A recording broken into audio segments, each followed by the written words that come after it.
Bullies drown black boy in pool, unaware he is a martial arts prodigy. The words echoed off the tiled walls like a bad joke passed in whispers.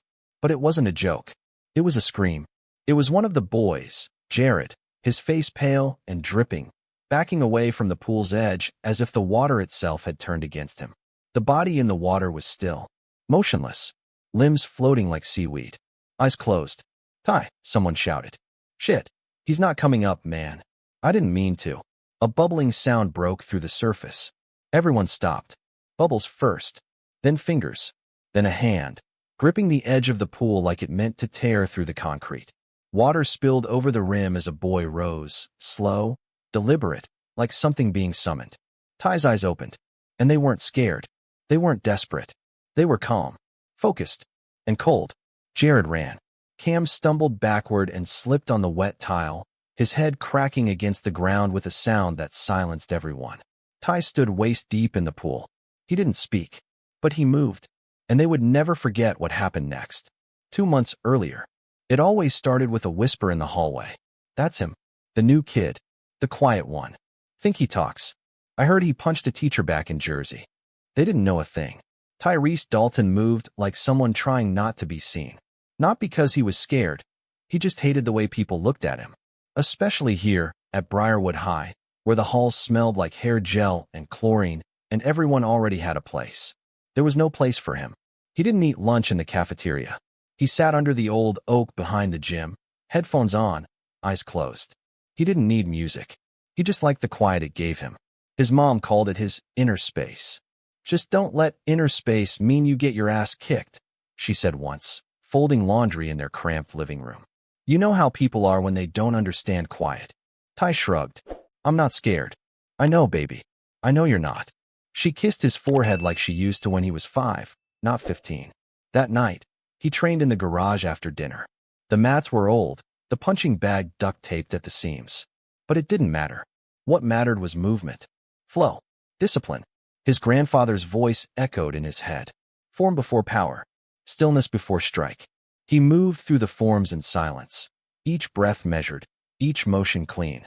The katas had been drilled into him since he was 6, back when his grandfather ran a tiny dojo out of a Newark strip mall.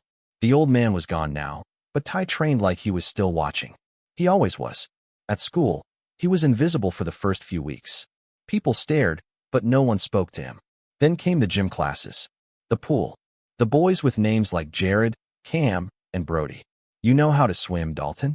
Coach asked on a Thursday, clipboard in hand. Ty nodded, but Jared had heard a different story. "Bet he can't even float," he muttered to Cam. "Look at him.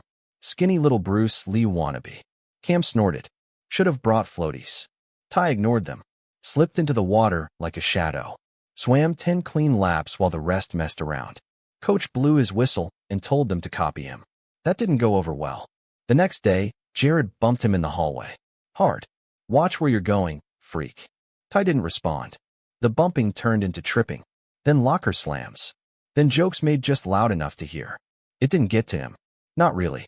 Not in the way they wanted. He'd lived through worse. But each time it happened, something tightened in his chest. Something old. Heavy. He kept his mouth shut. Kept his hands to himself. But at night, the garage sessions got longer. Sharper. "Why don't you hit back?" his mom asked one night, watching him come in with a red mark on his arm. "Because that's not the fight I want." She didn't push him. She knew the look in his eyes. It was the same one his grandfather had. Focused. Calm. Until it wasn't. The first real break came the day they found his journal. It was in his locker. He hadn't even realized it was missing. Pages flipped open, scribbles exposed. "Check this out," Cam laughed, holding it up in the locker room. "Control the breath. Feel the strike before it lands." "What is this? Ninja poetry?" They were all laughing. Even some of the kids who never said a word before. And Ty, standing there with wet hair and bare feet, just stared. Then he walked forward and took it from Cam's hands. Didn't say a word. Didn't break eye contact. And Cam stepped back. He wasn't sure why. The next day, someone peed in his gym bag. After that, the whisper changed. "He's gonna snap. I heard he carries knives." But Ty never raised a hand. Not even when Jared shoved him into the locker, hard enough to bruise his shoulder. Not even when Brody tripped him in front of Coach. and they all laughed while he got detention for disrupting class. He kept his silence. Until the pool. It was late. Practice had run long. Most of the team had left. Ty stayed to finish laps. Coach was in his office. The room echoed with water and breath. Then the lights dimmed, and he heard them. Hey Dalton, Jared, Cam, Brody, wet towels in hand, barefoot, grinning. You swim so good. Let's see how long you can stay under. He saw it coming, but he didn't move. Not yet. The hands grabbed his shoulders. Someone kicked the back of his knee. The water swallowed him before he could breathe. They didn't think it would last long. Just scare him. Just hold him under. But something was different this time. He didn't fight. Didn't kick. Just stopped. The hands let go. He didn't come up. Cam backed away first. He's not. Yo, Jared. What the hell, man? He's faking. He's fine. But Jared wasn't sure. Then came the bubbles. And the hand. Now he was rising. Eyes open. No fear. No panic. Just the start of something they didn't understand. And Jared turned to run. Cam slipped. Ty stepped from the pool, water streaming from his shoulders like armor. The lights flickered, and the next move was his. Cam groaned on the floor, clutching the back of his head. The sound of water dripping from Ty's clothes echoed in the hush that had fallen over the pool. Jared froze near the locker room doors, chest heaving, his wide eyes locked on Ty like he was seeing something that didn't belong to this world. Ty took one step forward. Not fast, not threatening, but it was enough to send Jared bolting. Footsteps slapped tile. The locker room door slammed shut. Ty stood still for a beat, then looked down at Cam. You good? He asked, voice even. Cam blinked like he didn't know what language was being spoken. I didn't mean to, he started, but the rest came out as a stuttered cough. Ty crouched beside him. You meant to hold me under. Cam tried to speak, but his throat was dry. Or maybe it was just fear. Ty wasn't yelling. Wasn't angry. That made it worse. Ty reached for his journal, lying in a wet pile nearby. The pages were ruined. Words bleeding into each other. It didn't matter. He stood and walked toward the locker room. The door creaked open. And then, he left. No explosion. No revenge. Just silence. But that silence wasn't peace. Later that night, Ty sat on the floor of his garage, arms resting on his knees. His mother stood in the doorway, arms folded, watching him in the dim light. You're dripping water on my mat, she said, voice soft. He looked down. Still hadn't changed clothes. His shirt clung to him, heavy and cold. They held me under. She stepped inside. Who? Jared. Cam. Brody. Her face tensed. She didn't speak for a long time. Do I need to call someone? No. She looked like she wanted to argue. Instead, she sat beside him. You okay? I didn't lose it. That's not what I asked. Ty leaned back against the wall. The bag swung gently above his head. I felt still, he said. Not afraid. Not angry. Just like I knew exactly what to do. Like I'd already done it before. His mom exhaled slowly. That's what scares me. Ty turned to her. Why? Because you're not like them, Ty. You don't get to mess up and be forgiven. You don't get to lose control and still walk away clean. He knew that. She didn't need to say it. Still, it stung. She brushed a hand through his damp hair. Your granddad used to say, martial arts don't make you powerful. They show you how much power you already have and what it costs to use it. He closed his eyes. I felt it tonight. I could have hurt them, but you didn't. He nodded. That doesn't mean you have to keep taking it, she added. Being strong doesn't mean letting them break you. He didn't answer. He just sat there, letting her words settle in his bones. The next day at school, Jared was nowhere to be seen. Cam had a bruise on the side of his head and wouldn't look Ty in the eye. Brody acted like nothing had happened, but he kept his distance. Rumors started. Whispers again. I heard Ty knock Jared out cold. Cam's concussed. They tried to drown him, and he came back like the damn Terminator. None of it was true. Not exactly. But truth didn't matter. Not in high school. Coach pulled Ty aside during lunch. Son, do I need to get the principal involved? No, sir. You want to tell me what happened? They pushed me in. I came out. Coach squinted at him, clearly wanting more. But Ty gave him nothing. All right. But if I hear anything else. You won't. Ty walked away. The hallway buzzed as he passed. Heads turned. Conversations quieted. He didn't feel powerful. He felt exposed. When he got to his locker, there was something inside. A folded paper. No name. Meet me behind the pool after school. Just you. His fists tightened. The door creaked as he stepped into the echoing silence behind the gym. The air smelled like chlorine and wet concrete. Jared stood near the dumpsters, hoodie pulled low, hands shoved in his pockets. "You came," Jared said. Ty didn't respond. He stopped a few feet away. "I didn't tell anyone," Jared added. "This ain't some setup." Ty waited. Jared looked away. "What happened yesterday wasn't supposed to go like that. We were just messing around. You held me underwater." "I know." His voice cracked. I panicked, man. When you didn't come up, I thought you were dead." There was real fear in his voice. Maybe even regret. But Ty had seen that look before, in the faces of boys who only learned their limits after someone else bled. "You came out like some kind of, I don't know, like you weren't even human." Ty stepped closer. "I am human," he said quietly. "That's what scares you." Jared flinched. "What do you want? You want me to say sorry? You want me to get expelled? I want you to remember how it felt when you realized I wasn't afraid of you anymore."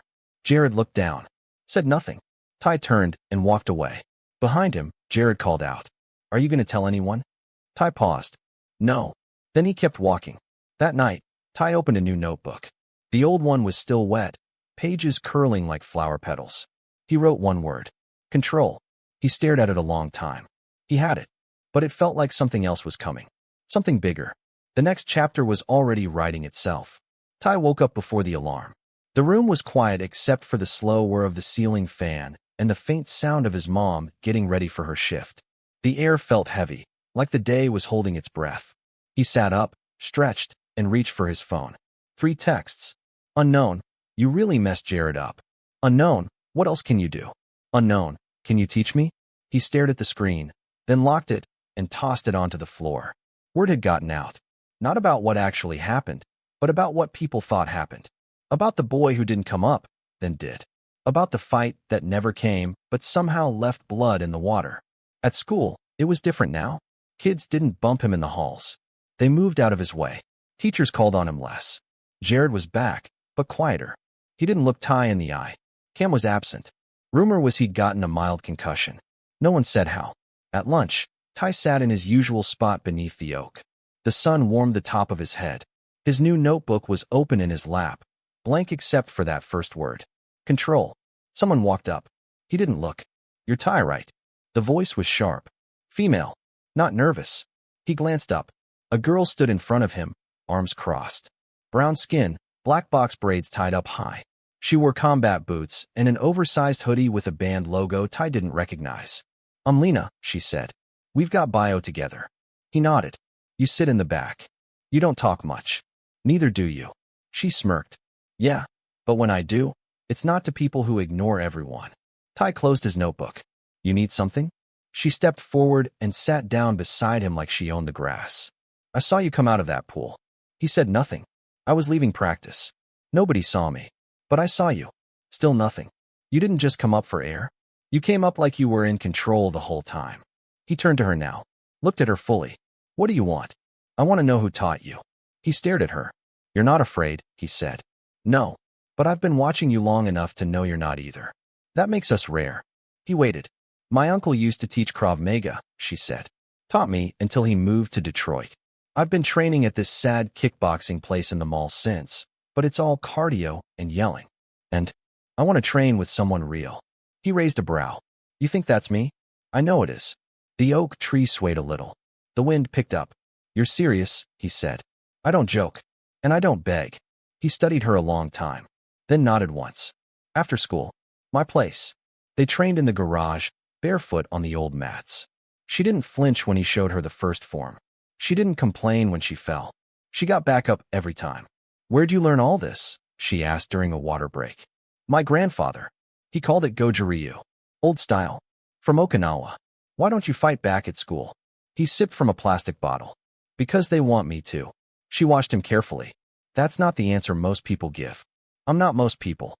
That made her smile. The next few weeks became routine. School. Training. Silence. Then the text started again. Unknown. Jared's planning something. Pool again. Unknown. He's saying you humiliated him. Unknown. He's talking about knives. Ty showed them to Lena. "You think it's real?" she asked. He shrugged. "I think he's scared. That's more dangerous than angry." "You gonna tell someone?" He didn't answer. "You gonna fight him?" I don't know. Lena leaned forward, elbows on her knees. You should. I told you, I don't fight for pride. What if it's not about pride? She asked. What if it's about the next black kid who transfers here? What if it's about showing people what happens when they push too far? Ty looked down. What if it's about making sure they never try it again? She said. His jaw clenched, but he didn't respond. The incident came on a Tuesday. Ty walked into the locker room to find his clothes missing. His phone gone. His journal ripped in half on the bench. Brody stood near the showers, holding a towel like a weapon. You gonna come at me now, Kung Fu boy? Ty didn't move. Then Jared stepped in. Only this time, he wasn't smiling. And he wasn't alone. 3 boys blocked the exit. One of them had a phone already recording. This time, Jared said, you don't get to walk away clean. Ty's heart slowed. He stepped forward. Lena's right, he said. Jared blinked. What? I've been waiting for the right fight. And I think this is it. Then he moved. The video would be seen by hundreds. Maybe thousands. It would be muted, grainy. But the footage would show something strange. Ty not swinging first. Not swinging wild. Just moving. Calm. Direct. Controlled. Brody charged first. Ty sidestepped. Grabbed his arm. Dropped him. Jared tried next. Ty ducked the punch. Hit him once. Open palm to the chest. Jared stumbled back like he'd been yanked by a string. 2 more rushed him. Ty flipped one. Tripped the other. He didn't hurt them. He didn't need to. Lena stood at the door, watching with wide eyes. And when the boys scrambled out, coughing and groaning, Jared was the last to leave. He looked back at Ty, and for the first time, he bowed. Not mockingly. Like he meant it. That night, Ty stood in the garage with Lena. You didn't just beat them, she said. You taught them something. He exhaled. I think I finally learned something too. What? When to strike. Lena handed him a new notebook. Blank. He took it. Wrote one word. Balance. The video hit the school like a lightning bolt. By the next morning, it had been passed around on Snap, dropped into group chats, reposted on burner accounts. Most people didn't even know the full story. They just saw Ty, shirtless, silent, flowing through the locker room like a tide. No shouting. No threats. Just clean movement. Precision. Everyone had a theory. He used to fight in tournaments. Got banned for hurting someone. Nah, he learned in prison. That's jail kung fu. I heard he trained with Navy SEALs. Ty walked the halls like usual, head down, hoodie up, but this time the space around him opened like a ripple. No more shoves. No more snickering. Not even from teachers. He had become a story, and stories don't bleed. That morning in homeroom, Lena slid into the seat beside him. You made 2 TikTok edits without even trying, she whispered, grinning. You're trending under #PoolSamurai. He shook his head. That wasn't the plan. What was? Stop them from making me their victim. You didn't just stop them. You rewrote the ending. She looked at him for a moment, serious now. They're scared of you, Ty, but not for the reason you think. He turned to her. They're not scared because you fought back. They're scared because you didn't want to. He sat with that. In the days that followed, the heat didn't die down. It changed. People came up to him now. Quietly. Hesitantly. Like they were approaching a campfire they weren't sure was safe to touch. A tall senior named Omar pulled him aside in the hallway. My brother's in 7th grade. Keeps getting jumped at his bus stop. I try to show him how to stand up for himself, but I don't really know what I'm doing. Ty didn't say yes, but he told him to meet at the park Saturday morning. Then came Rochelle, a sophomore with a bruised wrist and too much silence in her voice. My mom says I need to take self-defense, but we can't afford anything real. What you did, people need to learn that. And they kept coming. Ty didn't know what to do with it at first. The idea of teaching felt heavy, like wearing armor when he still wasn't sure he deserved it. But Lena wasn't surprised. You lit the fire. Now you're responsible for it. So they started small. Ty, Lena, Omar, Rochelle, and 2 others. Weekends in the park. Cracked basketball courts turned into makeshift dojos. No fees. No uniforms. Just bodies learning how not to flinch. Ty taught the first kata. Then the second. Taught them how to breathe before they moved. How to move before they struck. How to know when not to strike at all. He didn't call it a class. But people showed up anyway. One afternoon, Ty came home to find a man sitting in the driveway. Bald. Strong frame. Clean black jacket. His mother stood in the doorway, arms crossed, lips tight. Tyrese, she called. This man says he knows your grandfather. The man stood as Ty approached. His face was carved from stone, but there was a warmth in his eyes. "My name's Victor," he said. "I trained with Ezekiel Dalton back in the day. We were boys." Ty's breath caught. "My granddad never mentioned you."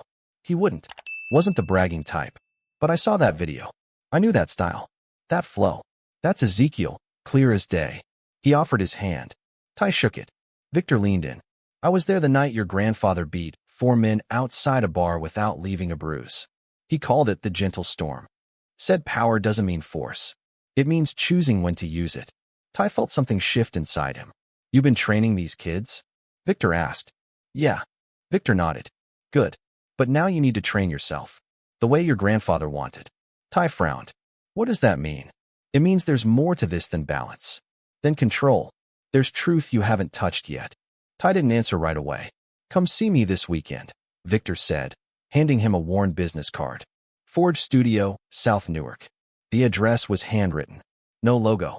Just a time, 6 a.m. sharp. Then he left. That night, Ty couldn't sleep. He sat on the garage mat, barefoot, knees pulled to his chest. The notebook sat beside him, the last page open. Balance. He stared at it, then flipped to a clean page. Picked up his pen. Wrote. Truth. He closed his eyes. Tried to imagine what that would feel like. Saturday morning, Lena watched him pack a bag before sunrise. "You sure about this?" she asked. "No." "Then why go?" He paused. "Because someone finally said my grandfather's name like it meant something." She stepped closer. "You want company?" He shook his head. "Not yet." Lena nodded. "Then promise me something." "What?" "Come back stronger." "Not harder. Stronger." He managed a small smile. "I'll try." Then he was gone. The train station was quiet. The city still waking up. Ty sat alone with the weight of the card in his hand, the words echoing in his chest. "There's truth you haven't touched yet." As the train pulled in, he stepped aboard and didn't look back. The train cut through the stillness of the morning like a scalpel. Ty sat by the window, watching the city shift as they moved south. Apartment buildings gave way to old brick factories, then liquor stores and shuttered bodegas. Everything looked tired, like it had been waiting for something that never came. When the doors opened at South Newark, the platform was empty. He walked 3 blocks through silence and cracked pavement before he found it. Forge Studio wasn't a studio. It looked like an abandoned auto shop. Garage door rusted halfway open, windows patched with cardboard and duct tape. The only sign was a peeling sticker on the door, a cracked anvil and a coiled dragon. Ty stepped inside. The smell hit first, sweat, dust, and something metallic. Like old blood. The lights were dim. Concrete floors. One heavy bag. A speed bag. Mats that had seen decades. Victor stood in the center of the room. No music. No welcome. "You came," he said simply. Ty nodded. Victor tossed him a towel. "Warm up. 5 minutes." Ty dropped his bag, tied his shoes, and started moving. Standard warm-up. Light footwork. Shoulder rolls. But something felt off. Not in his body, in the room. It felt watched. Not paranoid. Not threatening. Just aware. Victor watched him move like a scientist. When the timer beeped, he pointed to the mat. "Now show me." Ty hesitated. "What?" "What your grandfather taught you." Ty nodded once. Closed his eyes. Then began. First kata. Goju-ryu. Classic stances. Breath steady. No flourish. Victor didn't interrupt. Just paced slowly, arms behind his back. By the 3rd sequence, Ty felt himself slide into that place, where movement and thought disappear, and all that's left is the flow. When he finished, he stood still, chest rising and falling. Victor stepped in front of him. Good form. Not perfect, but honest. Ty wiped sweat from his brow. "That's it." Victor stepped closer. "You want a gold star, or do you want what your grandfather died with still in his bones?" Ty blinked. "What?" Victor looked him dead in the eyes. "Ezekiel never finished teaching you. He died before you could understand what he was really trying to pass on." Ty stiffened. "He taught me discipline. Control. That's what mattered to him." "No," Victor said, his voice low. "He taught you the beginning. But what he carried, the fire, the grief, the reason, he kept it locked. Protected you from it." Ty stared at the floor. Victor stepped around him. "Your grandfather came back from Okinawa with something heavy. He didn't talk about it. Not even to me. But I know this. He was afraid of what you might become if you learned too early." Ty's throat tightened. "You're saying I'm dangerous." "I'm saying you're unfinished." Silence filled the room. Victor gestured to the heavy bag. Hit it. Tai squared up, stepped in, threw a solid reverse punch. Victor shook his head. Again. Tai punched again. Victor snorted. That's a technique, not a strike. What do you want? Tai snapped. I want the truth. The thing inside you that wanted to break Jared's nose. The thing that holds your breath when people get too close. You think balance is the goal? Balance is survival. But survival isn't peace. Tai stepped back, hands shaking. You don't know me. Victor stepped forward, calm. No. But I knew the man who made you. And I know you're carrying something he never gave words to. I can help you find it. Tai turned away, heart hammering. You get one chance, Victor said. Walk out now, and you'll still be better than most. But stay, and you might actually become who he hoped you'd be. Tai didn't answer. He just turned back toward the bag and hit it. Hard. Over the next hour, Victor tore him down. Made him repeat the same motion until his arms screamed. Made him punch until his knuckles bled. You're holding back, Victor said. I'm in control. No. You're scared of what's behind the control. They sparred. Victor didn't hold back. He wasn't cruel, but he tested Tai. Let him feel pressure. Panic. Let him taste the line between choice and instinct. And Tai felt something crack. Not pain. Not fear. A question. What am I trying not to become? Afterward, they sat on the floor, drenched in sweat. The sun cut through the dusty windows like a blade. Victor spoke quietly. Your grandfather fought to keep his darkness in check. But he never dealt with it. Just buried it under rituals and rules. That's not the same as healing. Tai said nothing. Victor turned to him. You want to be free? Then you need to stop training like a boy trying to avoid violence, and start training like a man who knows it's already inside him. Tai nodded slowly, not in agreement, but in recognition. Back in the garage that night, Tai wrote a single line in his notebook. I am not what they fear. I am what I choose. He stared at it, then closed the book. Outside, the wind stirred the trees. And in the distance, he swore he heard his grandfather's voice. Not words, just breath, like the start of a storm. Lena noticed it the second he walked into school Monday morning. He was quieter than usual, but it wasn't the same quiet. This time, he moved like someone who had answered a question no one else had asked. His steps were slow, deliberate, like he was listening for something most people couldn't hear. She waited until they were alone in the stairwell behind the gym. You went, she said. Didn't you? Tai leaned against the cold wall. Yeah. What was it like? Hard. She tilted her head. You okay? He hesitated. I don't know, but I'm not lost anymore. Lena studied him. You look different. I feel it. He pulled something from his backpack and handed it to her. A folded piece of paper. She opened it. His notebook page.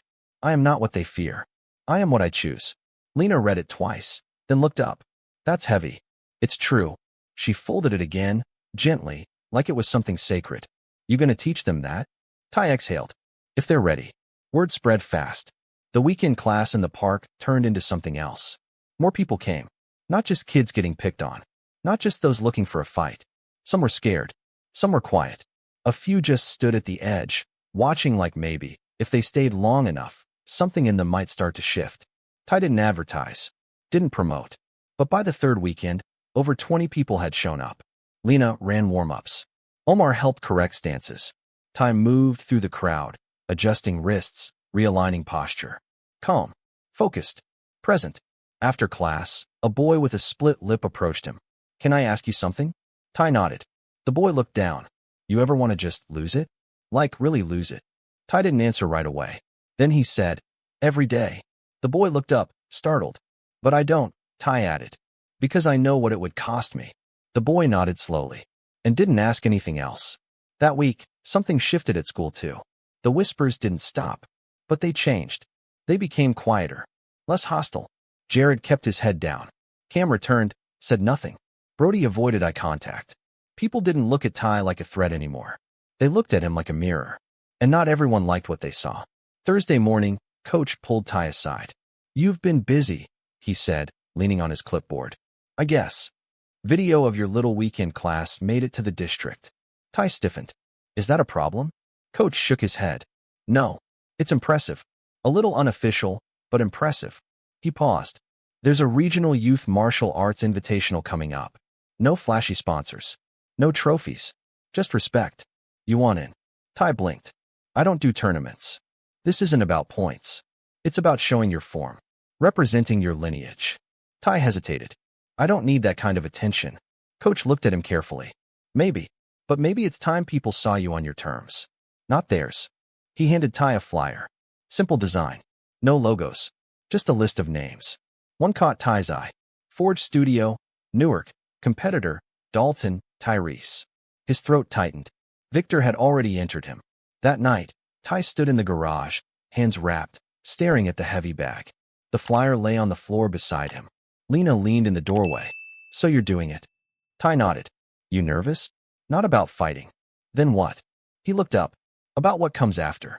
Saturday arrived like a breath held too long. The gym was in Plainfield. Smaller than expected. Low ceilings, exposed brick, the hum of old fluorescent lights. No sponsors. No banners. Just people in sweats and GI, eyes sharp, watching. Ty stood near the back, wrapped and barefoot. Victor approached, arms folded. You ready? No. Victor smiled. Good. If you were, I'd be worried. He gestured toward the ring. Don't win. Don't lose. Just show them who taught you. Ty stepped into the ring. Lena and Omar sat in the front row. The others were behind them. Rochelle clutched her water bottle like a prayer. The announcer read his name. Tyrese Dalton. Goju-Ryu lineage. Representing Forge. He faced his opponent. A stocky boy in a black belt with sharp eyes and fast hands. The bell rang. They bowed, then moved. The match was fast. Clean. No blows landed for the first full minute. Just evasion. Countermeasure. Testing. Then Ty struck. Not hard, but precise. Palm to the chest. Foot to the thigh. A sweep that didn't fully drop his opponent, but made him stumble. The boy adjusted. Nodded. Then came back harder. Ty kept control. He didn't overpower. He outthought. Outlistened. When the bell rang again, the judges conferred. Then held up their hands. Draw. Ty bowed again. The crowd clapped. No boos. No cheers. Just respect. He stepped out of the ring and walked straight to Victor. Victor said nothing. Just nodded once. Then turned and left. Outside, Lena caught up to him. You didn't win? Nope. You didn't lose? Nope. She smiled. Perfect. He looked out at the street, at the sky just starting to turn orange. I think I understand now, he said. What? My grandfather's silence. She raised an eyebrow. Yeah. He turned to her. It wasn't shame. It was reverence. Back home, Ty sat in the garage, notebook in his lap. He flipped past control, balance, and truth. Then wrote the next word. Legacy. And for the first time in months, he felt light. Not because he was finished, but because the story was finally his. The storm hit that night. Not the kind that rips trees out of the ground or floods streets. This one was quieter, slower, but just as dangerous. It started with a phone call. Ty was in the garage, arms still sore from the tournament, when his mom knocked on the door. Her face was pale. She held the cordless phone in one hand like it had bitten her. It's the school, she said. Principal Norris. Ty stood, took the phone. Hello. Tyrese. I need to speak with you and your mother together. Can you come by my office tomorrow morning? What's this about? There was a pause. We received a formal complaint. Something about violence, harassment, and an off-campus fight club. Ty's stomach dropped. I'm not saying I believe it, but the board will. If we don't handle this carefully. Ty gripped the phone tighter. Who filed it? Another pause. I can't say, but I suggest you come prepared. The next morning was gray and brittle. The school building looked taller somehow, like it was leaning over them as they walked in. Ty's mom wore her stiffest denim jacket, hair pulled back into a tight bun. She didn't say much on the drive. Inside the principal's office, Ty recognized the man sitting across from Norris immediately. Mr. Franklin, Jared's father. Wide frame, expensive coat. Smelled like aftershave and money. His expression said everything. This ends now. Ty's mom sat beside him without a word. Principal Norris cleared his throat. Mr. Franklin has raised concerns about recent activity involving your son. He says Tyrese physically assaulted his child and several others, organized an unregulated combat group, and created an unsafe environment on school property. That's a lie, Ty's mom said flatly. Mr. Franklin leaned forward. There's video. Of your son holding mine underwater, she snapped. He smirked. Of your son retaliating. Of your son leading a group of teenagers in dangerous, unsanctioned combat exercises. My son's been scared to come to school. That's not discipline. That's intimidation. Ty clenched his jaw. Principal Norris looked uncomfortable. This has also reached the district level. They're reviewing student conduct policies. There's talk of suspension, possibly expulsion. For defending himself? Ty's mom said. No one's been expelled yet, Norris said carefully. But this is serious. Tyrese is being painted as a threat, especially after the locker room incident. And now this. Class in the park. Ty felt the heat crawl up his neck. It's not a fight club, he said. It's self-defense. It's open, free, peaceful. Mr. Franklin scoffed. Spoken like a cult leader. Ty's mom stood. This is garbage, she said. If you're going to punish my son, then punish every kid that laid hands on him first. Or maybe it's only a problem when the quiet black boy stops turning the other cheek. The room went still. Norris blinked. Mr. Franklin's jaw tightened. Ty's mother looked at her son. We're done here. They walked out. That afternoon, Lena found him in the parking lot, sitting on the hood of her car, staring at nothing. They're trying to bury me, he said. She slid up beside him. Who? Jared's dad. The district. Everyone who's scared of what I represent. What do you represent? He looked at her. Control. And they hate that I have it. She was quiet for a while. You gonna stop teaching? No. You gonna fight the school? He nodded. I think I have to. Lena let that settle between them. Then let's fight smart, she said. That night, Ty met with Victor again. He told him everything. Victor didn't flinch. This was always going to happen, he said. Power makes people nervous. Especially when it looks like you. Especially when it doesn't bow. Ty exhaled. So what do I do? Victor leaned forward. You keep showing up. With grace. With strength. With everything they tried to erase from your grandfather's generation. You fight, but not their way. You stay clean. You stay seen. And you let them choke on their own fear. Ty nodded slowly. I'm not afraid, he said. Victor smiled. You're ready. The next morning, Ty returned to school. He wore a button-down, black slacks, hair tied back, calm face. But the fire was there. Lena stood beside him, holding a printed stack of statements, testimonies from the students he'd trained, signed, and dated. Rochelle, Omar, 3 others, all of them willing to speak up. The school board had a meeting scheduled for the following Friday, and Ty planned to be there. But trouble always came early. 2 days before the hearing, someone torched the heavy bag in Ty's garage. He found it still smoldering, a blackened shell of what it had been. The mat was scorched. His notebook gone. No note. Just a single word spray-painted on the garage door in red. Enough. Ty stared at it, then walked back inside. His mother sat on the couch, phone in her lap, shaking. Was it them, she asked.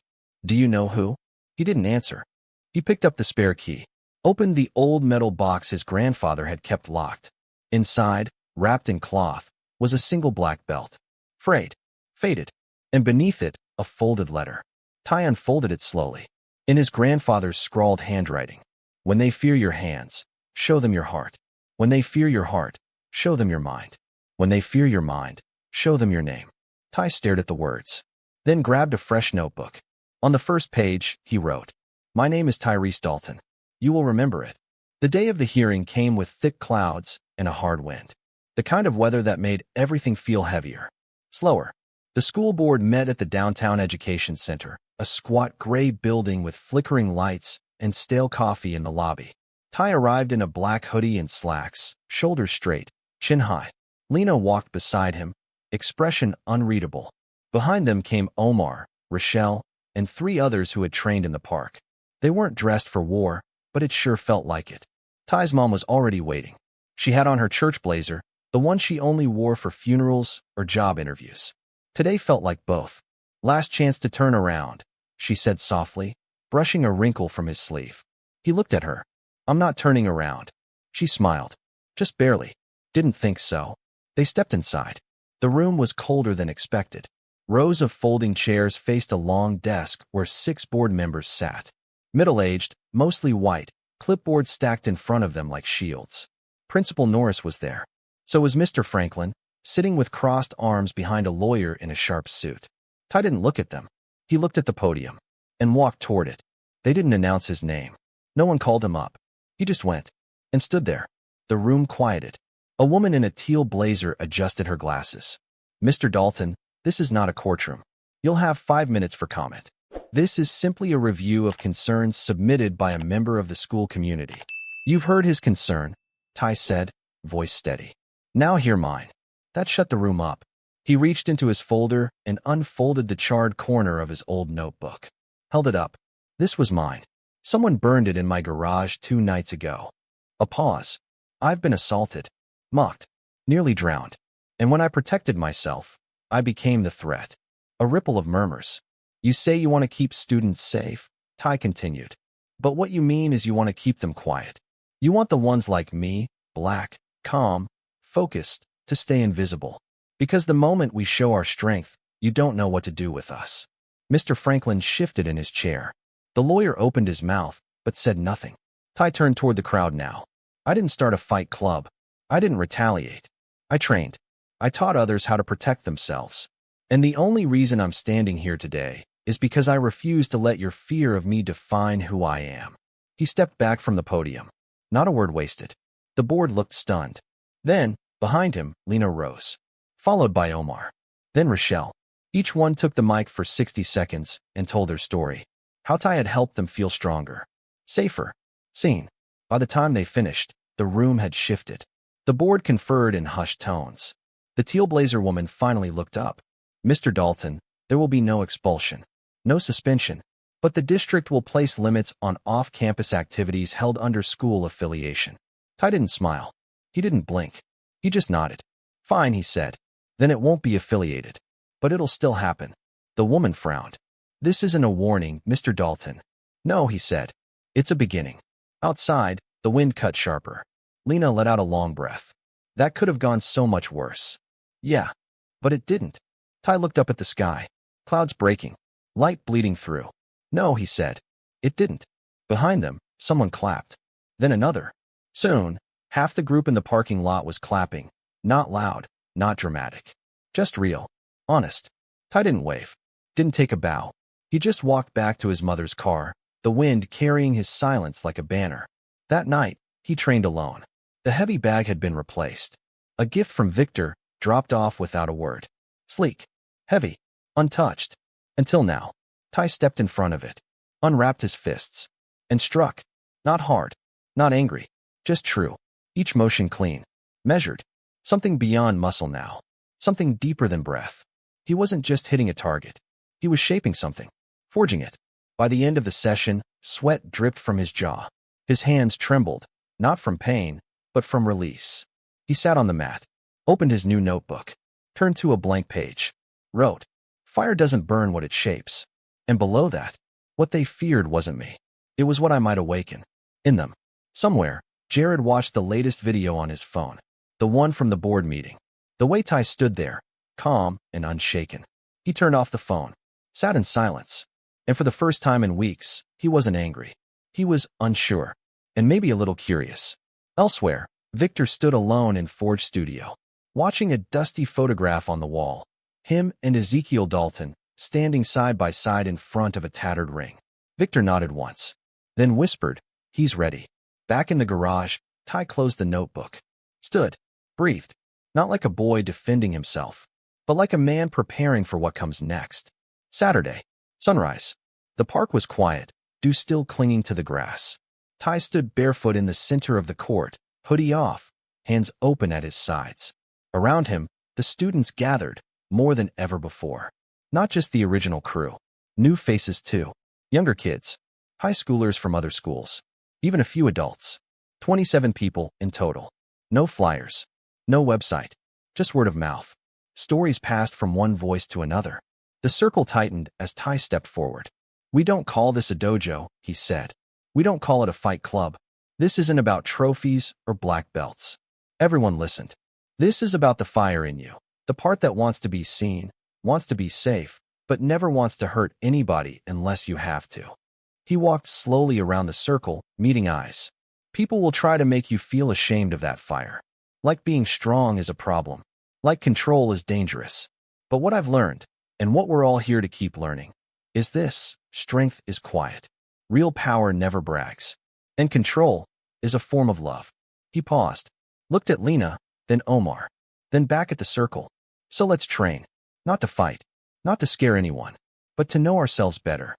The circle broke apart. Partners formed, and practice began. After an hour of drills, Ty stood off to the side, watching two younger boys spar under Omar's guidance. Rochelle helped correct their footwork. Lena kept time with a stopwatch, but her eyes kept drifting to Ty. She finally walked over, breathing hard from her own sparring match. "You know what you're doing, right?" she asked, wiping sweat from her brow. He didn't answer. "People are looking at you like you're building something here. Like you're, I don't know, leading something. I'm just trying to make sure the next kid who gets jumped at a pool doesn't have to hold his breath for help." She watched him a moment. "Yeah, but this is bigger than that now." Ty nodded slowly. "I know." Then he turned to her. "But I don't want to lead anything I can't walk away from if it ever stops being honest." That made her smile. "You sound like your grandfather." Ty looked at the sky. "I hope so." That afternoon, as the last students left the park, a small group lingered. One of them was a girl who hadn't spoken much, maybe 14. Small, anxious. She approached Ty as he gathered his bag. "My brother got jumped outside a 7-Eleven last week," she said quietly. "He's only 11. He doesn't want to go outside anymore." Ty crouched down a little to meet her eyes. "Does he want to come next week?" She hesitated. "He said he's scared of everyone." Ty nodded. "That's okay. Bring him anyway. He doesn't have to do anything. Just let him watch." She looked relieved. "Thank you." Then she turned and ran to catch up with her mother. Ty stood there a moment, letting the quiet settle over him. Then Lena came up beside him, arms crossed. "There's something I need to tell you," she said. He turned. "What?" "I heard something. From Coach."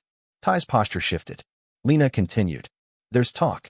Some of the board members are trying to push a rule that any student organizing extracurricular combat-based activities off campus has to register them officially or shut them down."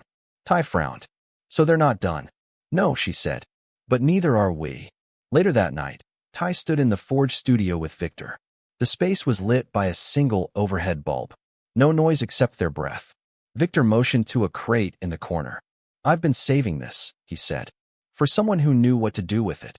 Ty opened the crate.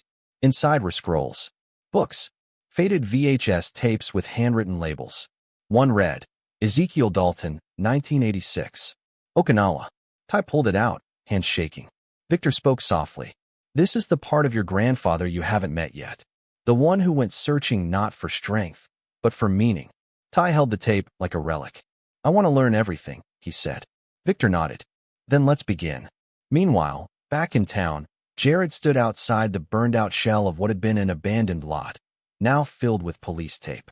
He watched the flames flicker in his memory, the way his father's voice cracked when he screamed about lawsuits and reputation.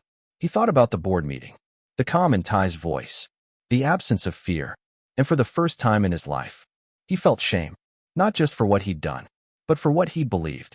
He pulled out his phone, typed a message. "Jared, I want to talk. Just us. Please." He hovered for a second, then hit send. Ty's phone buzzed. He glanced at the screen. Froze. Lena looked over. "Who is it?" He didn't answer right away, then said, "Someone I never expected to hear from again." Ty stared at the message for a long time. "I want to talk. Just us. Please." "Jared."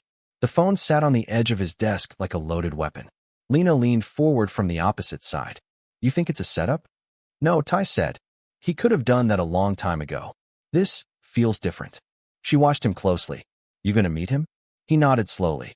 "Yeah." "Where?" He picked up his phone and replied with one word. "Pool." It was nearly dark when Ty arrived. The pool had been drained for maintenance.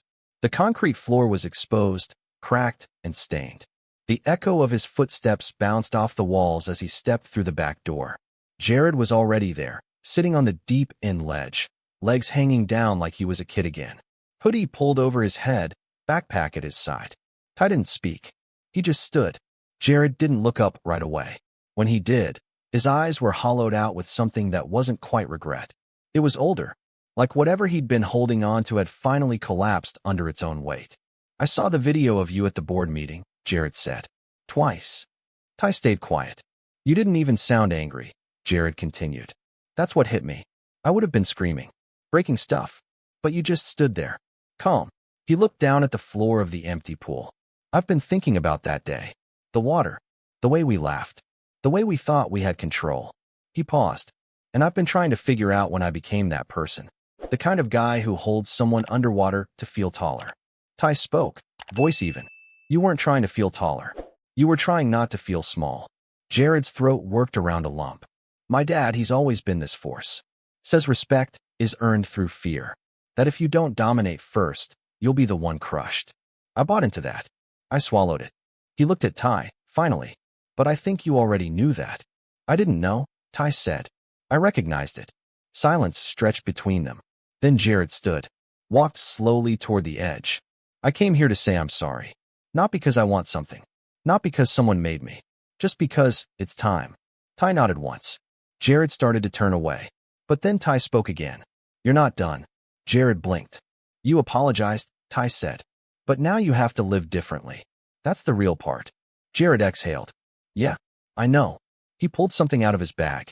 A rolled-up scroll, tied with a red ribbon. I don't know if this means anything to you, he said, handing it over. But I found it in the janitor's office. Stuff from storage. It had your name on the back. Tai unraveled it slowly. It was a photo, black and white, grainy. Ezekiel Dalton, standing barefoot in front of a dojo in Okinawa, flanked by two masters. His expression was younger, but his eyes were the same. Focused. Still. Jared stepped back. I'll leave you alone now. He walked toward the door. Before he reached it, Tai spoke.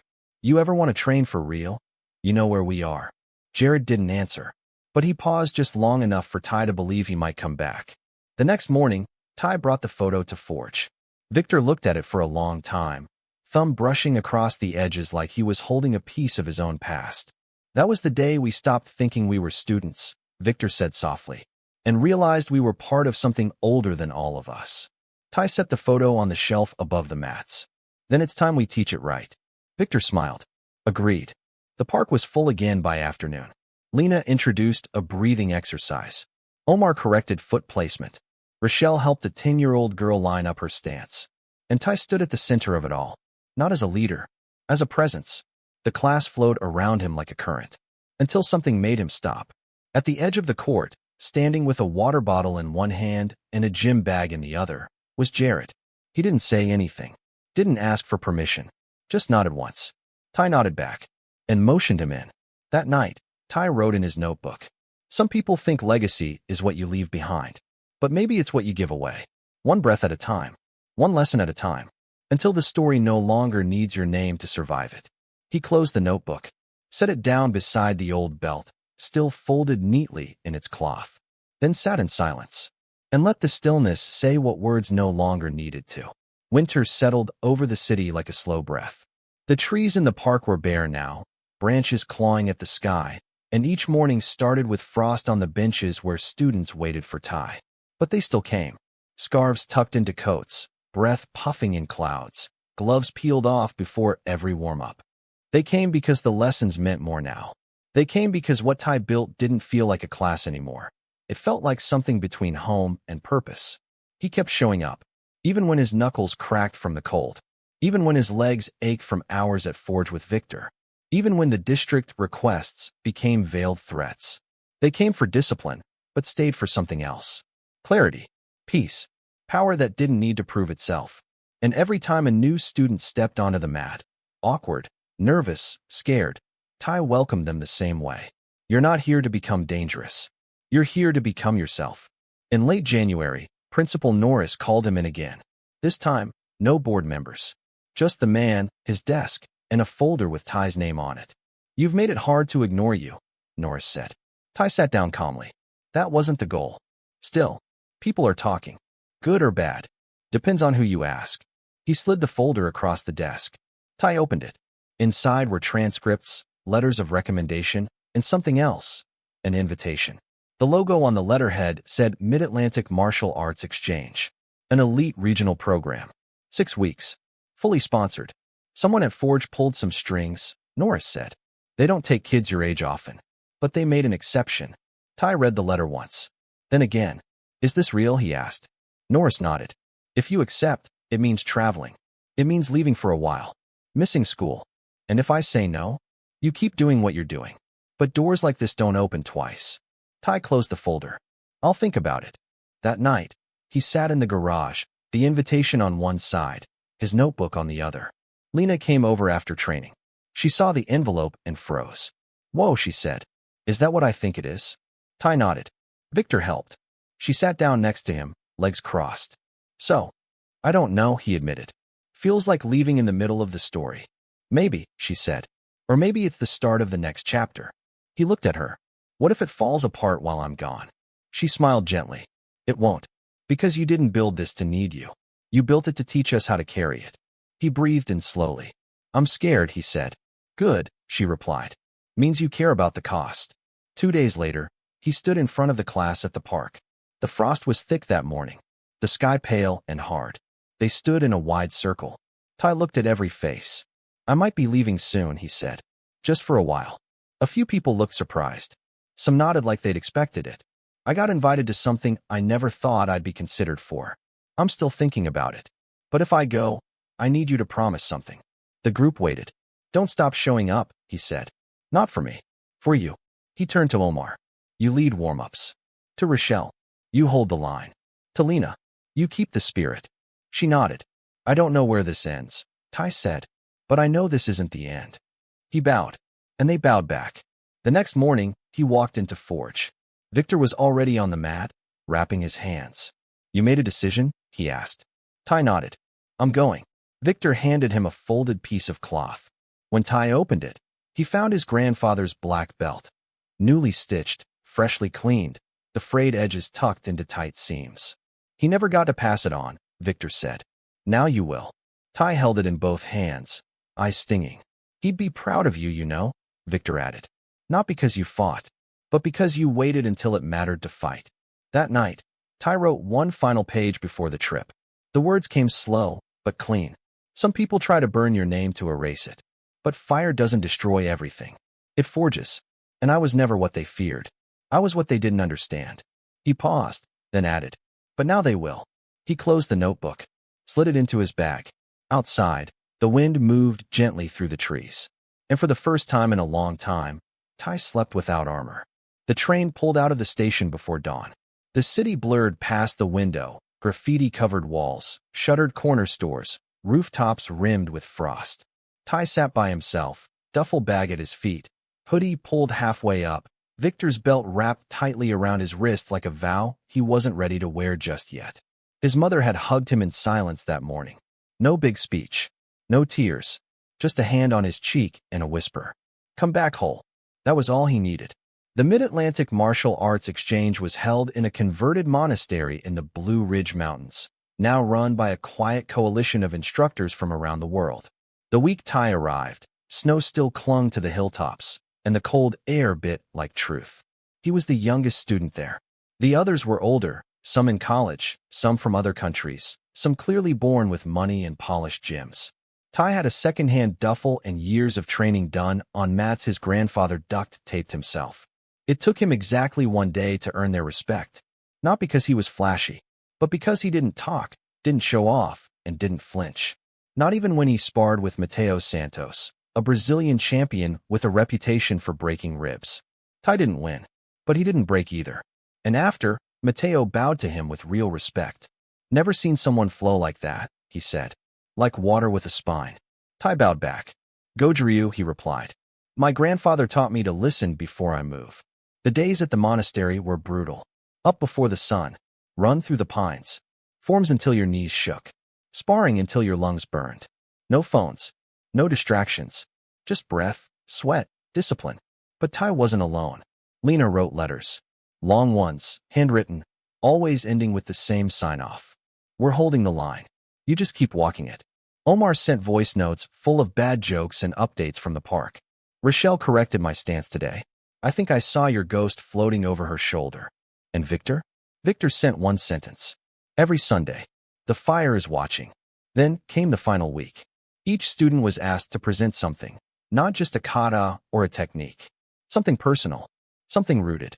Tai stepped onto the mat, barefoot and calm, heart steady. He didn't perform a form. He told a story. About a pool. About breath. About what it means to drown not in water, but in silence, in fear, in other people's hate. He told them how he didn't strike back. Not then, but how something awakened in him that day. Not anger. Not violence. Clarity. Martial arts saved my life, he said, because it gave me the language to say no, with my body, with my breath, with my stillness. He ended with a single movement. Palm open, then closed. Not a threat, a decision. The room was silent. Then every instructor stood and bowed. 3 days later, he stepped off the train and back into the cold light of home. Lena was waiting at the station. She didn't smile.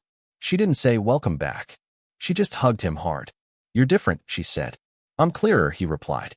They walked back together. Back to the park. It hadn't changed much. Still cracked concrete. Still frost on the benches. But now the group was bigger. More organized. Stronger. And when Ty stepped into the center circle again, they didn't cheer. They didn't clap. They just formed a ring around him and waited. He tied the black belt around his waist for the first time. Not because he needed it, but because he'd earned the right to carry it forward. He looked around. Spoke only 2 words. "Let's begin." That night, back in the garage, Ty opened the last page of his notebook. The fire was low. His breath steady. He wrote, "They tried to drown me. Not just in water, but in expectation, in silence, in shame. But I learned to breathe beneath it. And when I rose, I brought others with me.